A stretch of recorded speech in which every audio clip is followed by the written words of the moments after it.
has been so long, my people.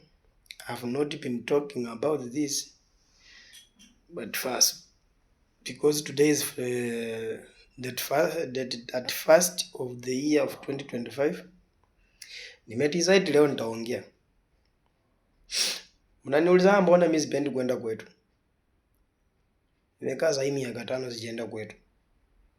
Najua tu ya kitu moja ndiye iliniudhi. Unajua sasa shida yao nikiwaambia mnaona mimi na make jokes.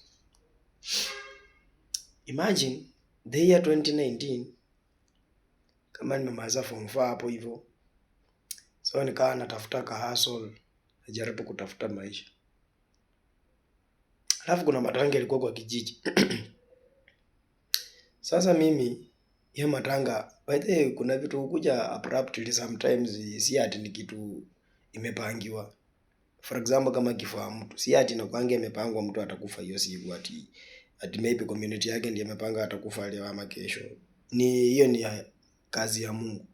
Na kitu surprisingly yenye ili happen, kuna ule mzee alikuwa amekufa tu kwa kijiji hapo.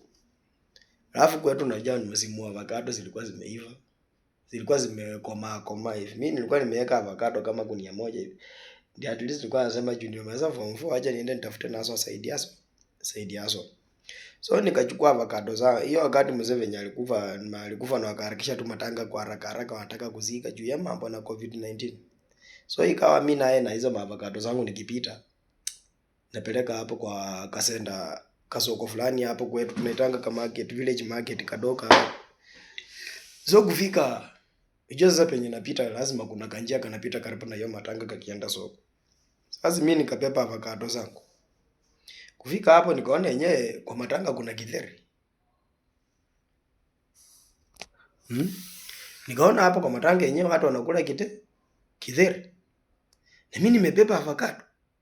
Sasa nikaona hii ni the opportunity of getting money in easy way, yani haraka umalizane. Mimi nikaingia kwa hiyo matanga nikaanza kuzungusha. Sikujua kama ni serious, like itatake serious hivyo. Mimi nikaanza kuzunguka kwa matanga nikipeana avocado, watu wananunua. Hiyo siku kwanza by then niliuza avocado expensive. Nilikuwa nauza avocado ya shilingi 5, nilikuwa nauza 15 bob. Avocado ya 10 bob nilikuwa nauza kitu kama 30. By then zilikuwa zinanunuliwa. Jukithiri ya matanga na inakuanga tamu wala. Bila avocado iweze shuka before. So jamani ka supply avocado nilikuwa na avocado kama 50. Kwenda kufika kumalizia.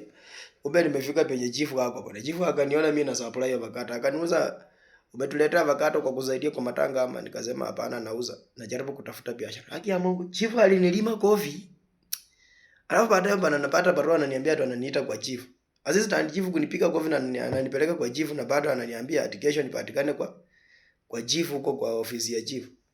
Sasa mimi na hasira zangu juu nimeshatengeneza kapesa kidogo. Nilipiga teke moja za chief, ingine ya left nikapata na chief.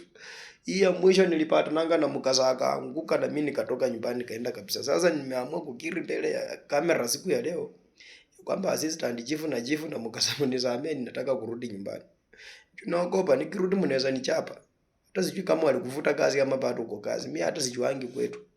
Niko na 5 years, imagine. Mnisamee hapo la mwaka nianze 2026. Hiyo tu ndio nimekuwa nayo na ndio nimekuja kuambia wananchi wengine mkaweza kujua kwamba kwa nini mimi siendange kwetu. Sikupenda kwangu. Hebu enda kwa YouTube channel, subscribe Watosia Comedian. Thank you so much as I wish you happy new year.